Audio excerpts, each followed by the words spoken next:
थंडी सुरू झाली आणि पाऊस थांबायचं नावच घेत नाही. शरीर देखील म्हणतं नेमकं विंटर की रेन.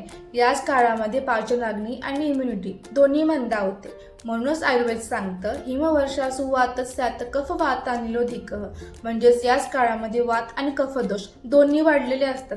म्हणूनच आळस, सर्दी, त्वचा कोरडी आणि वीक डायजेशन दिसतं. पण तुम्ही कधी लक्ष दिलंय का की या काळात आपण कमी खातो तरी ॲसिडिटी होते?